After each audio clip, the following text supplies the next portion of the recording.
اتأمرون الناس بالبر، کیا تم لوگوں کو نیکی کا حکم کرتے ہو، وتنسون انفسکم، اور اپنے آپ کو بھول ہی جاتے ہو، وانتم تتلون الکتاب، حالانکہ تم کتاب یعنی تورات کی تلاوت کرتے ہو، افلا تعقلون، کیا تم کچھ بھی عقل سے کام نہیں لیتے؟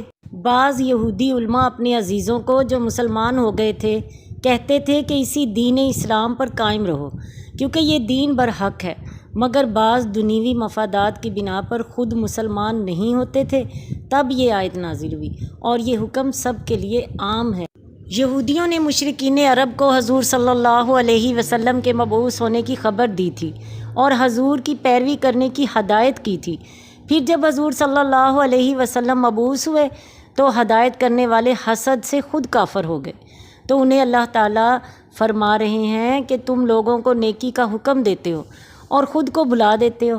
یاد رہے یہ حکم عام ہے، ہر نیکی کا حکم دینے والے کے لیے اس میں تازیانہ عبرت ہے۔ قول و فعل کے تضاد سے فتنے، فساد اور تباہی کی شکل اختیار کر لیتے ہیں۔ یہ فساد جب ہوتا ہے تب اس کا ارتکاب کرنے والے خود وہ لوگ ہوں جو دوسروں کو تو ہدایت کی بھلائی کا حکم دیتے ہوں، اور لیکن جب ان کے عمل سے پردہ اٹھے تو معلوم ہو کہ گناہوں کے سب سے بڑے مریض یہی ہیں۔ انہیں یہ یاد رکھنا چاہیے کہ قول و فعل کا تضاد اور خلوت و جلوت کا فرق دنیا و آخرت دونوں کے لیے نقصان دہ ہے۔ حضرت ابراہیم تیمی رحمہ اللہ فرماتے ہیں، میں موت اور مرنے کے بعد ہڈیوں کی بوسیدگی کو یاد کرنے کے لیے کثرت سے قبرستان میں آتا جاتا ہوں۔ ایک رات میں قبرستان میں تھا کہ مجھ پر نیند غالب آ گئی اور میں سو گیا تو میں نے خواب میں ایک کھلی ہوئی قبر دیکھی اور ایک کہنے والے کو یہ کہتے ہوئے سنا، یہ زنجیر پکڑو اور اس کے منہ میں داخل کر کے اس کی شرمگاہ سے نکالو۔ تو وہ مردہ کہنے لگا، یا رب عز و جل، کیا میں نے قرآن نہیں پڑھا؟ کیا میں نے تیرے حرمت والے گھر کا حج نہیں کیا؟ پھر وہ اس طرح ایک کے بعد دوسری نیکی گنوانے لگا۔ تو میں نے سنا لوگوں کے سامنے یہ اعمال کیا کرتا تھا، لیکن جب تنہائی میں ہوتا تو نافرمانیوں کے ذریعے مجھ سے مقابلہ کرتا اور تم نے میرا کچھ خیال نہ کیا۔ اس آیت کی مراد واعظ و نصیحت کرنے والوں کو تقوی و پرہیزگاری پر ابھارنا ہے، بے عمل کو واعظ سے منع کرنا مقصود نہیں۔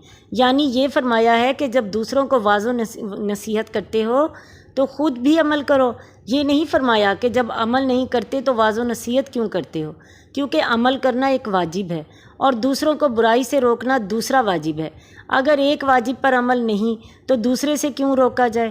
حضرت انس بن مالک رضی اللہ تعالیٰ عنہ فرماتے ہیں، ہم نے عرض کیا، یا رسول اللہ صلی اللہ علیہ وسلم، ہم اس وقت تک دوسروں کو نیک اعمال کرنے کی دعوت نہ دیں جب تک ہم خود تمام نیک اعمال نہ کرنے لگ جائیں، اور ہم اس وقت تک لوگوں کو برے کاموں سے منع نہ کریں جب تک ہم خود تمام برے کاموں سے رک نہ جائیں۔